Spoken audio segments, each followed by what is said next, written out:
Judul firman Tuhan kita atau renungan kita pada saat ini adalah kemurtadan di akhir zaman atau murtad di akhir zaman. Atau kita mungkin akan lebih spesifik, kemurtadan umat Allah di akhir zaman. Jadi kita akan berbicara berangkat dari Matius pasal yang ke-24. Mari kita buka Alkitab kita. Di dalam Matius pasal yang ke-24, kita lihat ayat yang ke-10. Untuk sekian lama ketika saya membaca ayat ini, terjadi pergolakan di dalam diri saya sejak saya kecil. Jadi mungkin waktu masih SD, saya sudah pernah mendengar akan ayat ini. Dan kemudian ketika saya membaca, begitu saya bergumul. Kenapa membuat saya bergumul? Oke, akan ada yang murtad pada akhir zaman dan itu akan terjadi. Tapi yang membuat saya bergumul adalah kata yang ini. Banyak orang.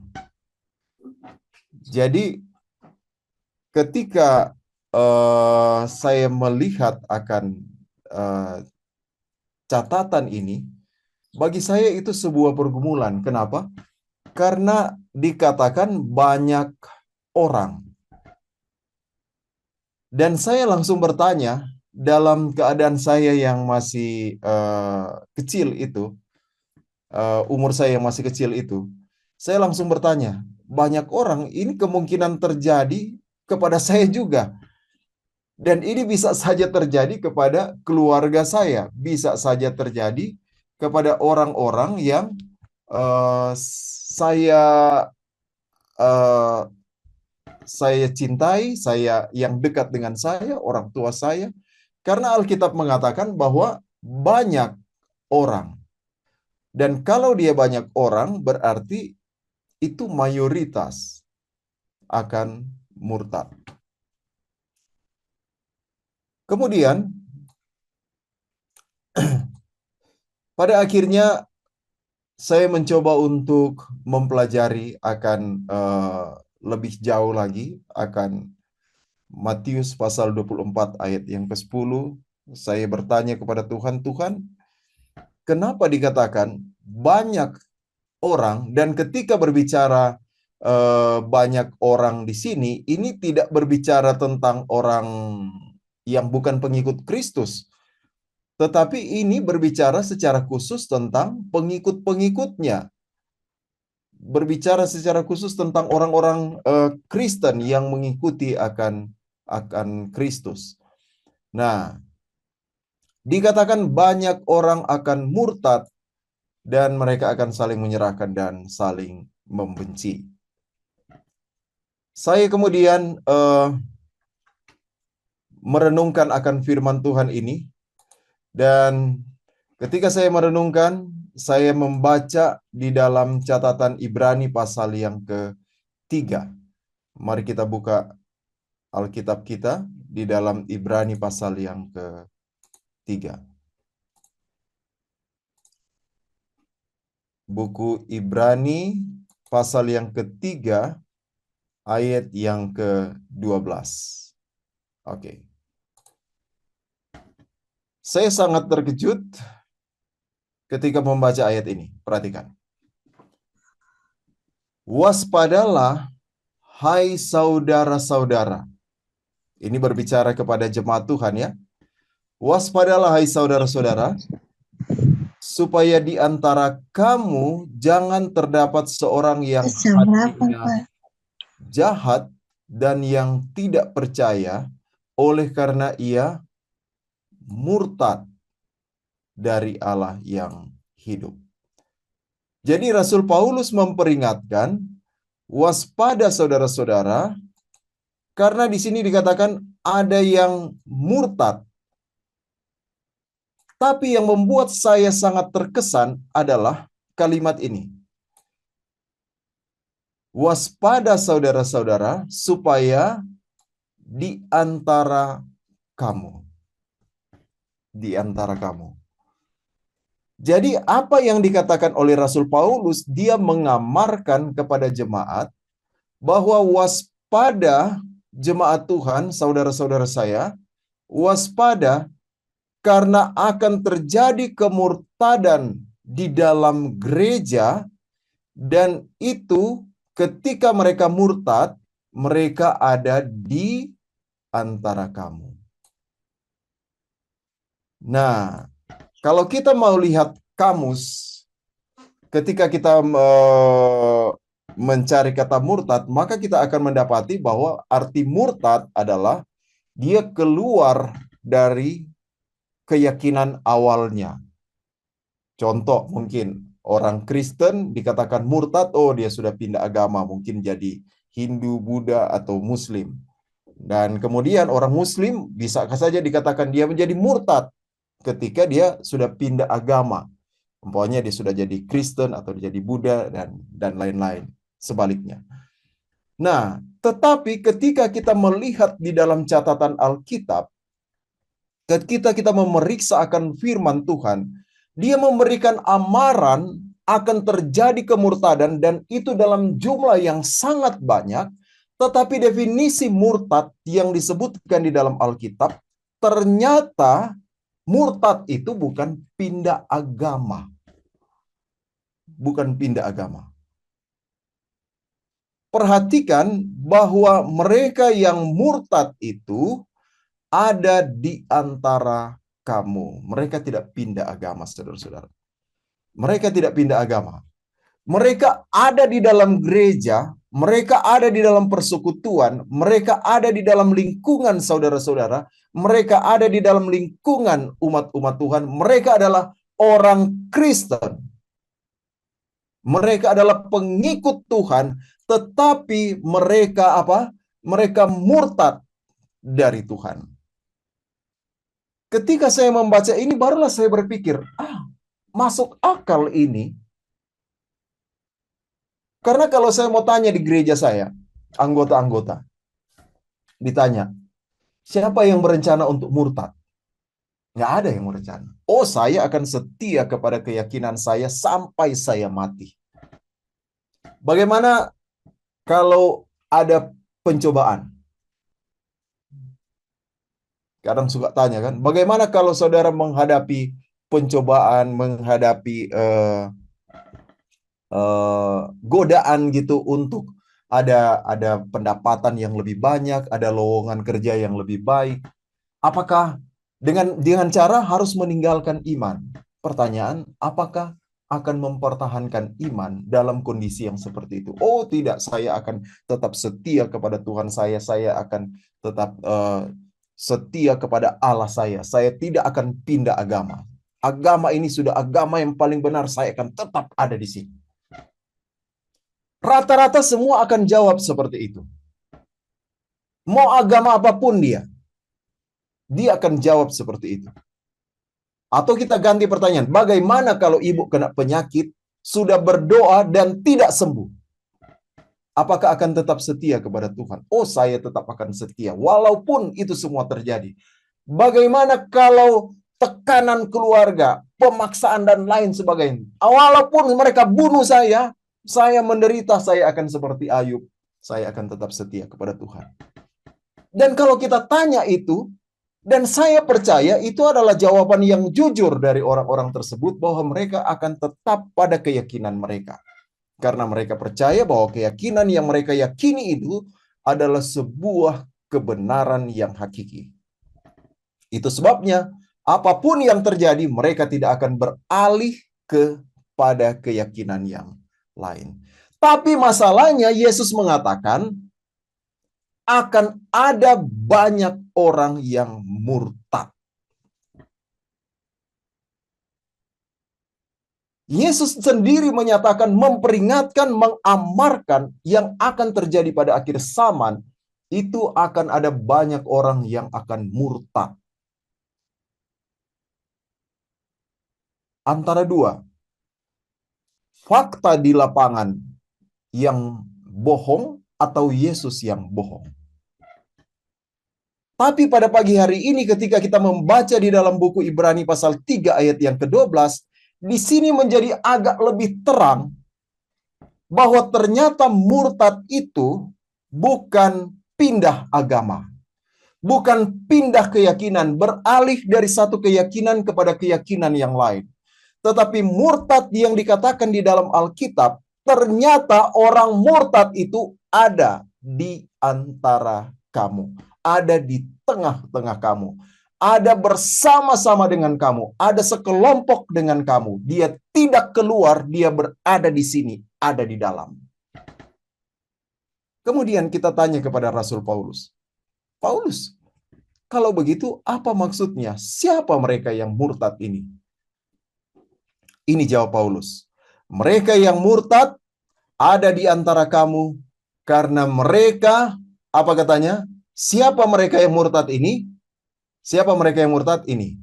Seorang yang hatinya jahat. Jadi saudara-saudara, definisi murtad ketika kita tanya kepada Rasul Paulus, Paulus, siapa yang murtad ini? Oh, banyak. Di mana mereka? Sudah keluar, pindah jadi gereja apa mereka? Oh tidak, mereka tidak pindah. Mereka ada di sini. Pindah agama apa mereka? Mereka tidak pindah jadi agama apa. Mereka ada di dalam sini. Terus, siapa mereka? Mereka adalah seorang yang hatinya jahat. Saudara, apa itu hati yang jahat? Satu kali terjadi perdebatan yang sangat sengit antara Yesus dan orang-orang Farisi. Kenapa terjadi perdebatan yang sangat sengit? Karena ketika mereka mau makan, murid-murid tidak cuci tangan. Tidak cuci tangan, tidak membasuh tangan mereka. Kemudian, ketika mereka tidak cuci tangan, orang Farisi memperkarakan. Karena ada adat istiadat, tradisi orang Yahudi, kalau mau makan itu harus cuci tangan. Tapi cuci tangannya bukan kayak yang ada di anjuran-anjuran kesehatan, harus seperti ini, harus begini, kemudian harus begini, dan lain sebagainya. Bukan cuci tangan seperti itu, tetapi hanya mencelupkan di air, kemudian diangkat seperti ini, kemudian ada tetesan-tetesan seperti ini, dan jatuh ke bawah. Nah, cuci tangan seperti ini yang dimaksud oleh orang Farisi atau cuci tangan tradisi. Mereka meyakini itu harus wajib dilakukan di dalam agama orang Yahudi. Tetapi itu tidak ada di dalam firman Tuhan. Nah, tetapi itu sudah diyakini sebagai kewajiban agama untuk ketika mereka akan makan. Nah, terjadi keributan, mungkin Petrus sudah saking laparnya, langsung ambil makanan, piring, kemudian dia makan. Dilihatlah sama orang Yahudi, kok ini pelayan Tuhan, ini kok orang-orang yang melayani tidak mengikuti adat istiadat agama kita. Diperkarakan, terjadi keributan. Kemudian apa yang Yesus katakan kepada mereka? Mereka katakan kepada Yesus, Yesus, kenapa murid-muridmu makan, nggak cuci tangan? Mari kita lihat catatan ini di dalam buku Matius pasal yang ke-15. Kita baca Matius pasal yang ke-15. Ya, jadi ini orang-orang Farisi, mereka sangat keberatan karena murid-murid tidak cuci tangan. Kemudian Yesus mengatakan, mengapapun kamu melanggar perintah Allah demi adat istiadat nenek moyangmu. Sebab Allah berfirman, hormatilah ayahmu dan ibumu, dan seterusnya. Kemudian dia berkata, hai orang-orang munafik, benarlah nubuatan Yesaya tentang kamu. Bangsa ini memuliakan aku dengan bibirnya, padahal hatinya jauh daripadaku. Perhatikan, ini sudah berbicara hati. Nah, kemudian dia katakan, percuma mereka beribadah kepadaku, sedangkan ajaran yang mereka ajarkan ialah perintah manusia. Kemudian Yesus memanggil orang banyak dan berkata kepada mereka, dengar dan camkanlah. Dengar dan camkanlah. Bukan yang masuk ke dalam mulut yang menajiskan orang, melainkan yang keluar dari mulut, itulah yang menajiskan orang. Nah, banyak orang menginterpretasikan ayat ini dengan berkata bahwa kalau kita makan, kemudian dia ketelan, itu tidak najis. Apapun yang kita makan, mau paku, mau semen, atau apa, pokoknya dia ketelan, itu tidak najis. Tapi kalau dia muntah, apapun yang kita makan, mau sayur, mau gedi, mau kangkung, kalau dia muntah, itu makanan yang najis. Tapi sebenarnya bukan itu maksud daripada Yesus. Kenapa kita tahu bukan itu maksud daripada Yesus? Ayat 12, murid datang kepadanya dan bertanya.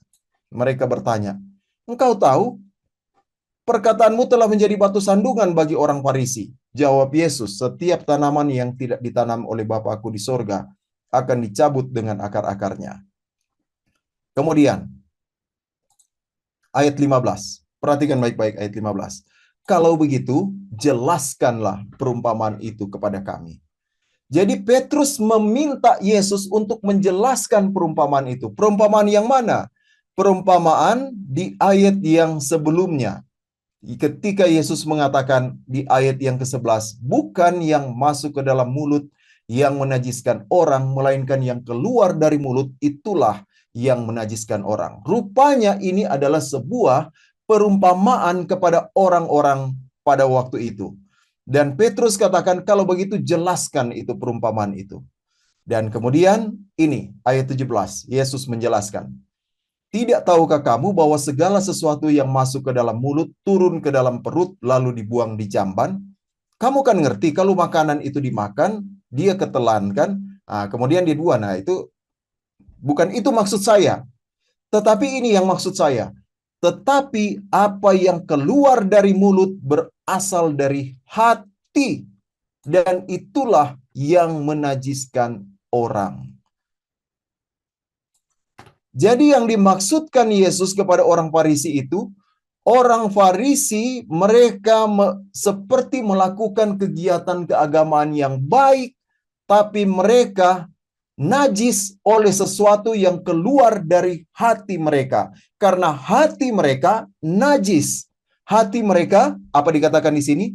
Segala di dalam hati timbul segala pikiran jahat. Matius 5 ayat 19.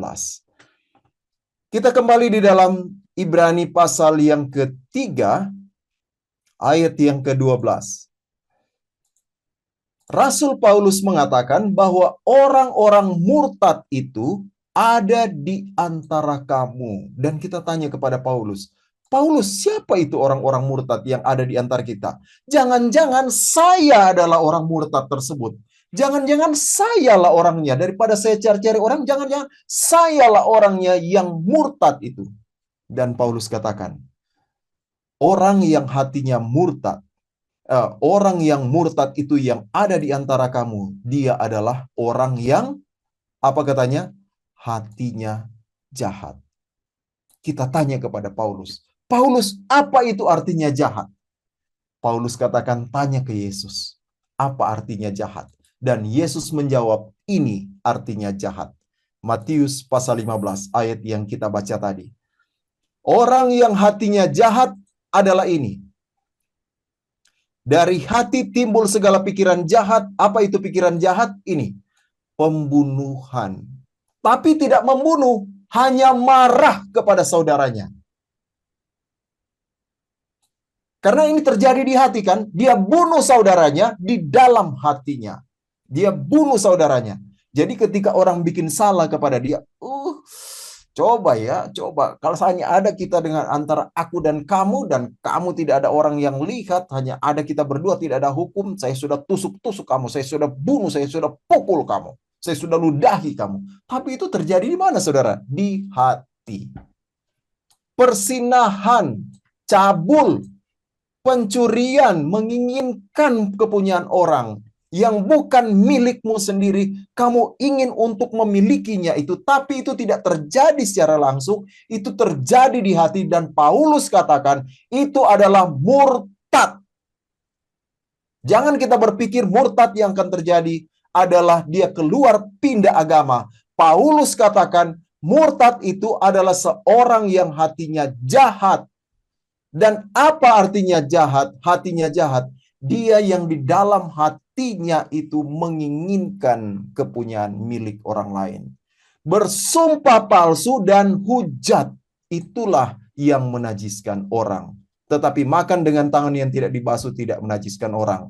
Jadi Yesus tidak berbicara makanan yang dimuntahkan, tetapi perkataan yang keluar dari mulut yang berasal dari hati yang jahat.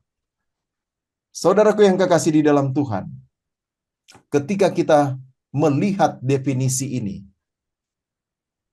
renungkan. Apakah Anda orang yang murtad atau tidak? Apakah kita menggenapi nubuatan Yesus atau tidak? Dari hati timbul segala pikiran jahat, yaitu pembunuhan, persinahan, cabul, pencurian, sumpah palsu, dan hujat. Itulah definisi dari murtad menurut Rasul Paulus. Lebih lanjut, kita kembali ke dalam Ibrani pasal 3 ayat yang ke-12. Orang yang hatinya jahat dan apa kemudian definisi selanjutnya? Tidak percaya. Saya bersyukur tadi ada kesaksian-kesaksian bahwa kita percaya kepada Tuhan.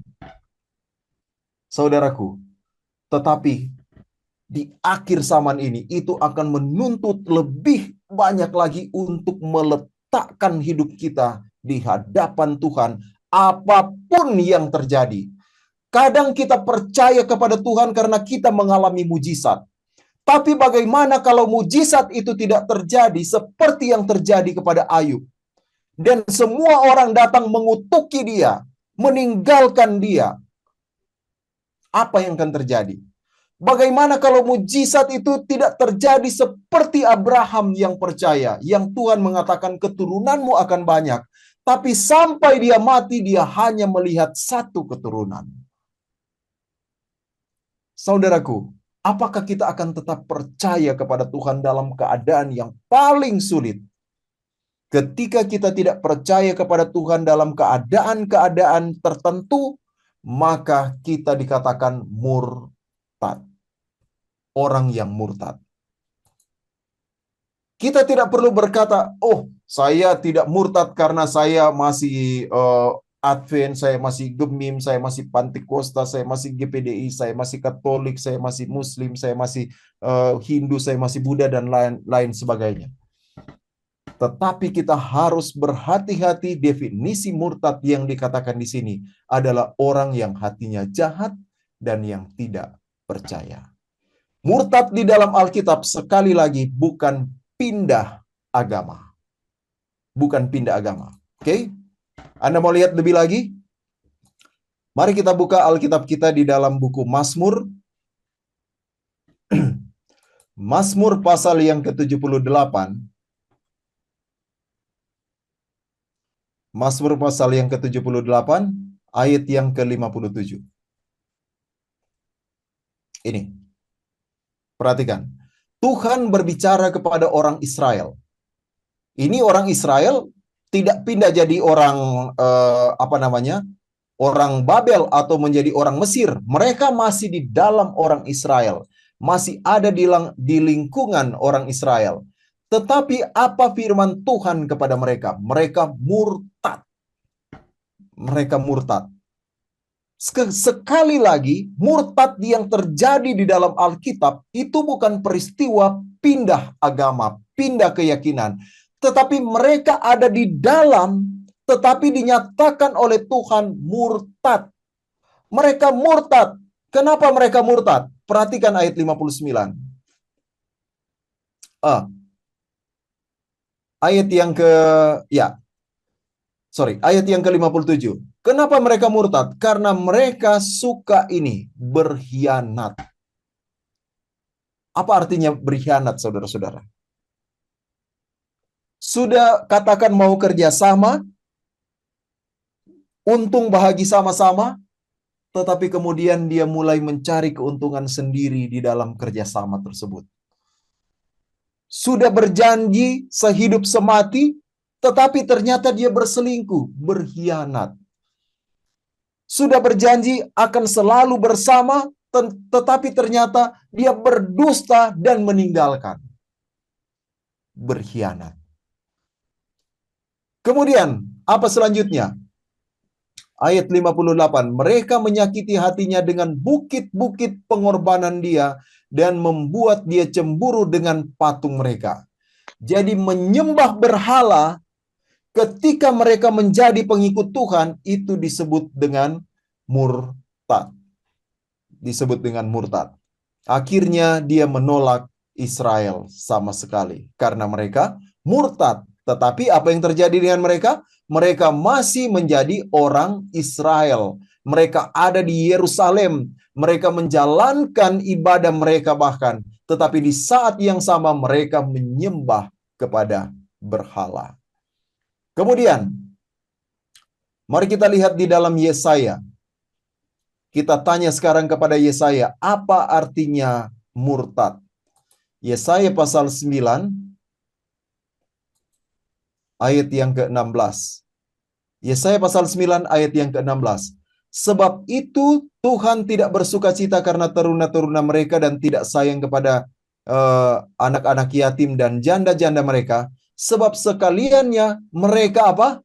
Murtad. Ini masal ini. Sekaliannya. Semuanya murtad. Sekarang kita tanya kepada Yesaya. Yesaya, mereka murtad. Emangnya mereka ada jadi bangsa apa? Mereka ada jadi bangsa Asyur? Atau mereka jadi bangsa Filistin? Atau mereka berpindah kepada bangsa Mesir?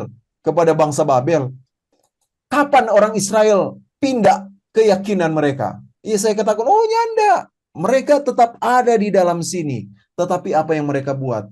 Berbuat jahat.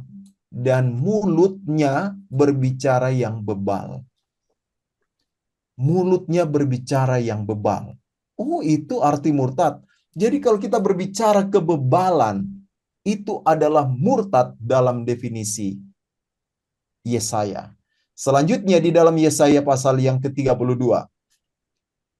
Yesaya pasal yang ke-32 ayat yang ke-6. Perhatikan ini. Orang Israel masih sama, mereka orang Israel, tetapi katanya di sini mereka murtad, bermaksud murtad kepada Tuhan. Dan kita tanya kepada Yesaya, apa artinya murtad? Ini definisi Yesaya tentang murtad. Mengatakan kebebalan sama dengan yang tadi, hatinya merencanakan yang jahat. Jadi saudara-saudara, kalau Anda merencanakan yang jahat di dalam hati, apa itu kejahatan? Merencanakan sesuatu yang tidak sesuai dengan firman Tuhan, itu adalah kemurtadan. Tidak pandang engkau adalah ketua, pendeta, pelayan Tuhan, hamba Tuhan, seorang yang melakukan banyak sekali pelayanan. Kalau engkau di hatimu merencanakan yang jahat di dalam jemaat, merencanakan yang jahat di dalam pelayanan, engkau mau melayani karena mau meninggikan dirimu, atau engkau merencanakan yang jahat di tempat kerja, di tempat-tempat yang lain, merencanakan yang jahat, merencanakan sesuatu yang bukan kehendak Tuhan atau bertentangan dengan kehendak Tuhan, engkau murtad, saudara-saudara. Tidak pandang engkau profesinya apa. Tidak pandang engkau pelayanannya seperti apa. Engkau murtad kalau engkau merencanakan yang jahat. Tapi yang lebih menyakitkan adalah ini. Ketika ada orang yang kelaparan, engkau biarkan dia. Murtad, saudara. Jangan sampai satu gereja murtad karena ada anggotanya yang tidak makan. Dan dibiarkan. Itu satu gereja murtad, saudara. Karena orang yang sudah lapar tidak dikasih makan. Dan orang haus tidak dikasih minum. Saudaraku yang kekasih di dalam Tuhan. Itulah arti murtad di dalam firman Tuhan. Murtad di dalam Alkitab bukan berarti pindah agama, tetapi orang yang hatinya jahat, yang mau menyembah berhala. Kita tanya kepada Paulus, Paulus, apa artinya murtad? Oh, itu tidak pindah agama, dia ada di sini. Apa artinya murtad? Dia hatinya jahat. Hatinya yang memikirkan pembalasan, hatinya yang memikirkan percabulan. Itulah artinya murtad. Kita tanya kepada Daud, kepada Yesaya. Yesaya, Daud, apa artinya murtad? Oh, artinya murtad, artinya menyembah berhala. Artinya murtad adalah membiarkan kosong perut orang miskin, orang yang lapar dan haus. Sekarang kita tanya pada Yesus. Yesus, secara spesifik, ketika engkau mengatakan pada akhir zaman akan ada banyak orang yang murtad. Oke Tuhan, sekarang saya mengerti bahwa ternyata murtad itu bukan berarti pindah agama. Tetapi ternyata murtad itu melakukan dosa tertentu dan kemudian kita masih ada di dalam gereja, masih ada di dalam komunitas. Kalau begitu Yesus, pada akhir zaman ini, katakan kepada kami, murtad yang engkau maksudkan itu, secara spesifik, yang akan terjadi besar-besaran pada akhir zaman. Dalam hal apa Yesus? Anda siap? Mari kita kembali ke ayat yang tadi. Matius pasal 24, ayat yang ke-10. Murtad dalam hal apa yang Yesus maksudkan? Yang akan terjadi besar-besaran di akhir zaman kepada jemaatnya. Akan ada banyak orang yang murtad. Banyak. Dan siapa mereka? Ini. Mereka yang akan saling menyerahkan dan saling membenci. Secara khusus, Yesus menyebut dua dosa ini. Dua dosa ini yang ketika itu nampak pada akhir zaman ini, maka itu dinyatakan murtad. Tidak pandang engkau siapa, ketika engkau terlibat dengan dua dosa ini, engkau adalah orang yang murtad pada akhir zaman. Saling menyerahkan dan saling membenci. Apa itu saling menyerahkan? Kalau kita tangkap maling, kita serahkan, bawa dia ke polisi, bawa dia ke pihak yang berwajib, menyerahkan dia kepada pihak yang berwajib. Ketika kita sampai di pihak yang berwajib, kita udah tangkap maling nih, dan kita sampai di pihak yang berwajib, apa yang akan kita sebut kepada pihak yang berwajib? Oh, Pak Polisi, ini saya ada dapat orang tadi di pinggir jalan. Dia baik, dia luar biasa, dia suka memberi, membagi bantuan, dan rajin masuk gereja, rajin berdoa. Begitu? Apa artinya menyerahkan? Ketika kita menyerahkan seseorang kepada polisi, apa artinya? Di depan polisi apa yang akan kita sampaikan? Tadi saya lihat dia ambil, ada tempat bertelur ayam, tangannya ambil di situ. Saya lihat sendiri, saya foto, saya video, dia ambil itu. Dan ini buktinya. Apa artinya? Kita akan mempersalahkan dia. Kita akan mempersalahkan dia. Itu artinya menyerahkan, saling menyerahkan. Saling menyerahkan artinya saling mempersalahkan. Coba. Ketika ada masalah yang terjadi di dalam lingkungan jemaatmu, ada orang yang datang dan kemudian merusakkan nama baikmu. Bagaimana respon? Apa? Defense, bukan? Rough defense kita akan keluarkan. Tetapi sesudah defense, kita apa? Serang. Yang pertama kita bela diri. Oh tidak, saya tidak melakukannya. Saya tidak ada di tempat kejadian tersebut dan bisa dibuktikan. Tetapi setelah kita defense, selanjutnya apa? Dia bilang-bilang begitu ke saya. Dia tidak tahu dia lebih parah dari saya. Saya punya segala rahasianya. Saya punya kartu asnya. Saya punya itu. Dan inilah kartu asnya. Mulailah dibuka daftar dosa yang dilakukan oleh orang tersebut. Dan kita mempersalahkan dia. Saling mempersalahkan. Apakah benar ketika Yesus mengatakan di akhir zaman umatku banyak akan murtad?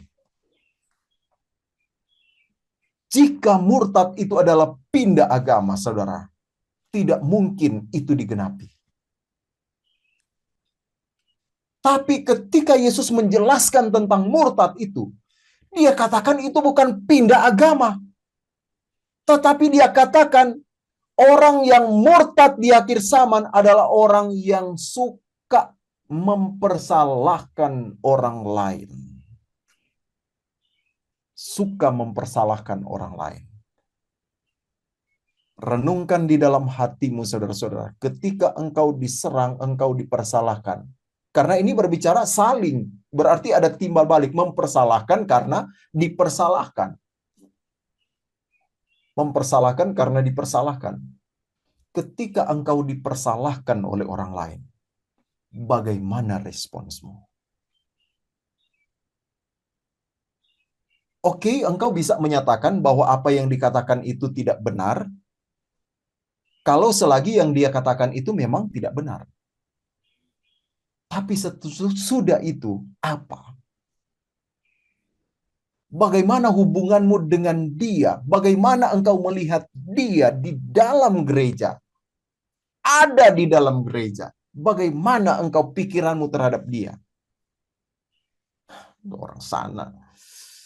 Sok-sok suci, datang di ibadah, ambil bagian, memuji Tuhan.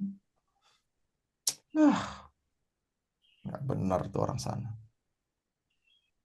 Jika engkau memiliki perasaan itu,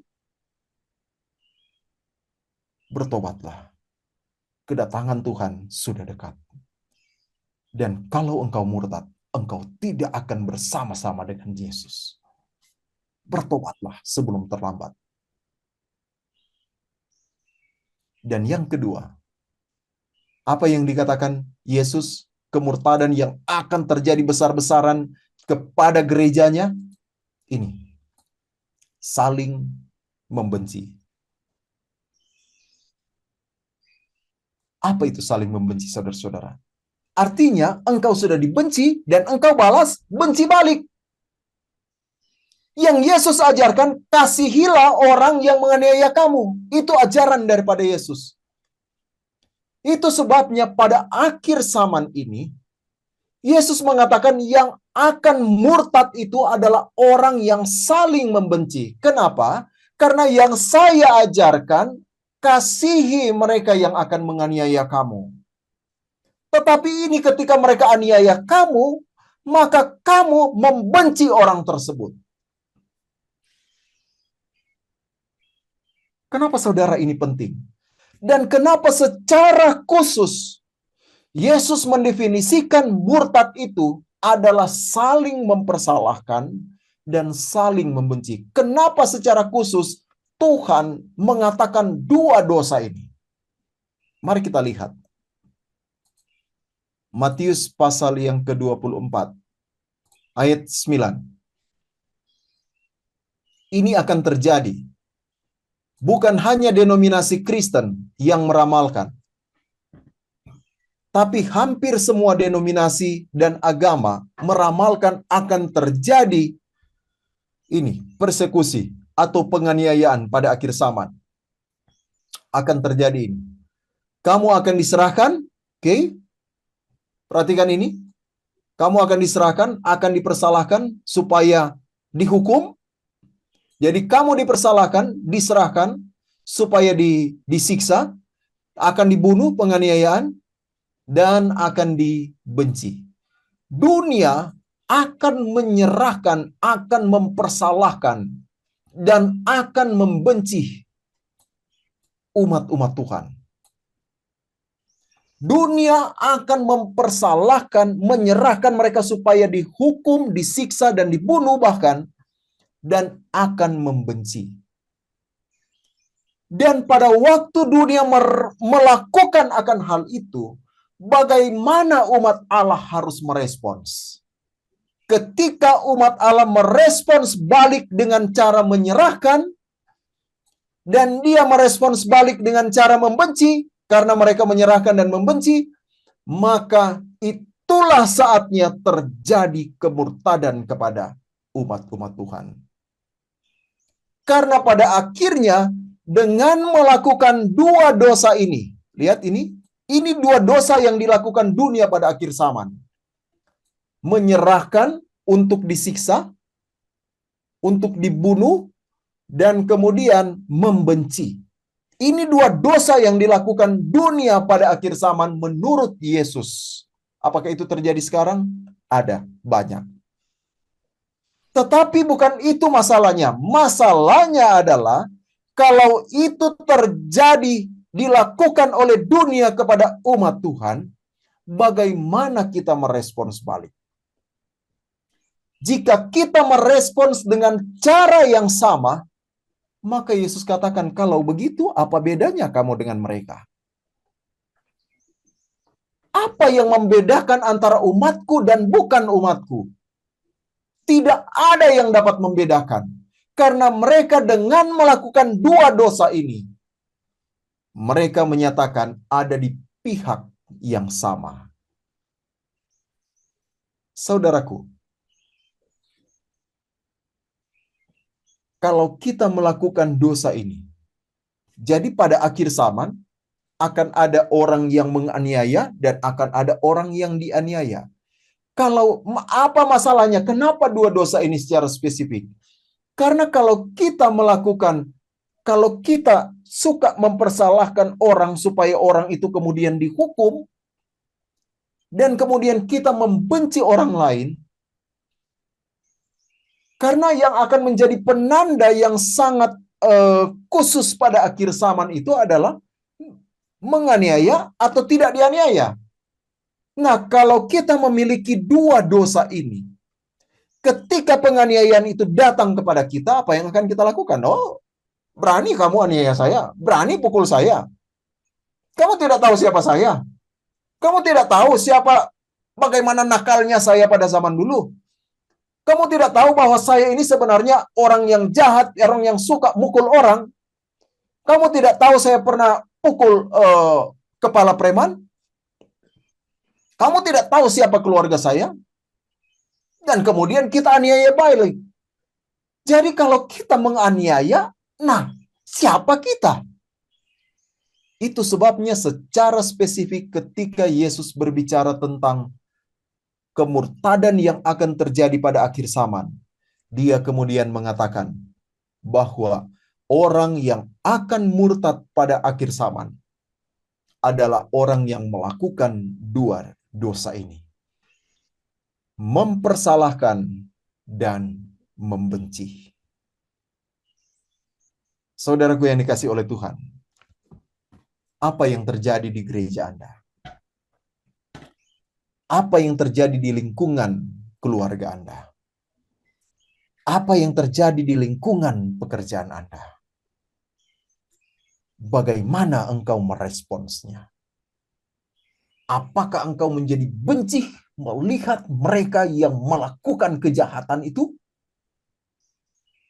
Atau engkau datang di kaki salib dan engkau mengatakan, menangis di hadapan Tuhan, Tuhan, terima kasih karena saya mengerti bahwa yang akan murtad di akhir zaman adalah orang yang seperti itu. Tapi saya tidak mau mereka binasa. Saya mau mereka akan ada di dalam kerajaan sorga, dan saya berdoa supaya mereka diselamatkan. Dan saya berdoa untuk diri saya juga, saudara-saudara. Saya berdoa untuk diri saya. Tuhan, saya berdoa untuk diri saya. Karena pada akhirnya saya mendapati saya membenci mereka. Dan kalau saya membenci mereka, saya sudah bersatu juga dengan mereka. Tuhan, tolong saya. Hal itu haruslah menjadi doa kita. Untuk supaya kita terlepas dari dosa yang sangat membahayakan pada akhir zaman, kemurtadan. Doa seperti itu haruslah menjadi doa setiap pengikut Tuhan. Untuk tidak membenci orang yang membenci dia. Untuk tidak mempersalahkan orang yang mempersalahkan dia. Untuk tidak membenci orang yang melakukan dosa di dalam gereja. untuk tidak membenci orang yang melakukan kesalahan di dalam jemaat. Roh yang seperti ini harus ditumbuhkan. Kalau tidak ditumbuhkan, maka engkau akan berdiri pada pihak musuh pada waktu kesukaran yang besar akan terjadi menimpa dunia ini. Saudaraku yang kekasih di dalam Tuhan, jika ada waktunya untuk berdoa meminta kepada Tuhan supaya engkau memiliki roh yang mengasihi orang yang bersalah kepadamu, maka sekaranglah waktunya. Karena Tuhan sudah tidak lama lagi akan datang. Jika ada waktu di mana kita harus membersihkan Ka'bah jiwa ini dari roh yang suka mempersalahkan, sekaranglah waktunya. Gantinya kita mempersalahkan, kita harus mendoakan mereka dengan sungguh-sungguh dan tetap mengasihi mereka. Jangan sampai engkau masuk ke dalam gereja dan engkau merasa, aduh, saya tidak bisa melihat wajah orang sana, munafik. Engkau sudah membenci dia. Dan kau mulai menceritakan kepada anggota-anggota, pendeta sana, pimpinan sana, pelayan Tuhan sana. Saudaraku yang kasih di dalam Tuhan, jika ada waktu berdoa untuk jiwa kita dibersihkan dari noda-noda seperti ini, sekaranglah waktunya. Sekaranglah waktunya. Kita harus berdoa sehingga kasih dari Kristus itu mengalir di dalam diri kita. Sehingga kita akan memiliki roh yang seperti Kristus. Dan apakah roh yang seperti Kristus itu? Roh yang seperti Kristus ketika dia tersalib di atas kayu salib. Semua tekanan lingkungan orang-orang yang ada di sekitarnya menyuruh dia untuk turun dari kayu salib itu dan membalas akan perbuatan-perbuatan itu. Tapi apa yang dia lakukan? Apa yang dikatakan oleh Yesus? Yang dikatakan oleh Yesus adalah, Bapa, aku berdoa untuk mereka, ampuni mereka. Aku mencintai mereka. Aku mengasihi mereka. Dan aku berikan ini untuk mereka. Dia berdoa untuk mereka, saudara-saudara. Dia menyatakan ungkapan kasihnya bagi mereka yang menyalibkan dia. Apa yang terjadi? Prajurit yang memakukan Yesus di atas kayu salib berkata, sesungguhnya orang ini adalah anak Allah. Bertobat, saudara-saudara. Apa yang terjadi? Ketika Yesus naik ke sorga, sejumlah imam besar yang menuntut Yesus disalibkan bertobat dan masuk dalam Kristen. Coba di atas kayu salib, Yesus berdoa seperti ini, Bapa, catat nama-nama mereka. Saya nggak mau lihat mereka ada di sorga. Catat itu orang Farisi sana. Catat orang Roma. Itu imam yang ludahi saya, Tuhan. Catat Bapak, catat Bapak. Saya nggak mau ketemu mereka di sorga. Apa yang terjadi kalau Yesus berdoa seperti itu? Tidak akan ada yang diselamatkan. Itu sebabnya ketika kita dipanggil menjadi pengikut Kristus, apa yang dikatakan Rasul Petrus tentang seorang pengikut Kristus? 1 Petrus pasal 2 ayat yang ke-21. Sebab untuk itulah kamu dipanggil menjadi Kristen. Karena Kristus pun telah menderita untuk kamu dan telah meninggalkan teladan bagimu supaya kamu mengikuti jejaknya. Apa artinya Kristen? Pengikut Kristus, mengikuti akan jejak daripada Kristus. Itulah artinya daripada Kristen. Dan kita dipanggil untuk menjadi pengikut Kristus, menjadi orang Kristen, supaya kita mengikuti jejak daripada Kristus. Dan apa jejak daripada Kristus? Ini secara spesifik. Kita bisa menyebut banyak hal, tetapi Petrus menyebut secara spesifik jejak yang harus diikuti oleh semua orang Kristen. Ini dia. Tidak berbuat dosa, jangan melanggar hukum Allah, Karena dosa adalah pelanggaran kepada hukum Allah. Itu satu. Dua, tidak ada tipu di dalam mulut. Tidak ada tipu di dalam mulut. Mulut harus bersih dari tipu daya. Dan yang ketiga ini, ketika ia dicaci maki, ia tidak membalas dengan mencaci maki. Dan orang Kristen secara khusus dipanggil untuk mengikuti jejak Kristus, untuk tidak mencaci maki orang yang mencaci maki kita. Ketika ia menderita, ia tidak mengancam, tetapi ia menyerahkan kepada Dia yang menghakimi dengan adil. Saudaraku yang kekasih di dalam Tuhan, apa yang Yesus teladankan bagi kita? Ketika ia dicaci maki, ia tidak mencaci maki. Ketika ia disiksa, dia menderita, dia tidak mengancam, dia tidak membalas kesalahan orang-orang yang dilakukan terhadap dirinya. Saudaraku yang dikasihi oleh Tuhan, kita dipanggil untuk mengasihi orang yang bersalah kepada kita. Kita dipanggil untuk berdoa kepada mereka yang berbuat kesalahan. Orang Kristen dipanggil untuk menyatakan kasih Allah, bukan untuk menyatakan roh kebencian Lucifer. Orang Kristen dipanggil untuk menyatakan kemurahan hati Allah untuk mengampuni orang yang bersalah, bukan dipanggil untuk menyatakan roh pembalasan dari setan. Kita dipanggil untuk mengikuti akan jejak Tuhan kita, bukan untuk mengikuti hawa nafsu keinginan daging kita. Untuk itulah kita dipanggil. Dan pada akhir zaman ini akan ada demonstrasi yang besar-besaran tentang karakter, pernyataan, tabiat Kristus di dalam diri umat-umatnya. Dan kalau itu yang diperlukan pada zaman ini, maka sudah seharusnya menjadi kewajiban setiap orang Kristen untuk mencintai orang yang bersalah terhadap kita. Kiranya Tuhan memberkati kita melalui firman ini. Saya bawa dalam nama Yesus. Amin.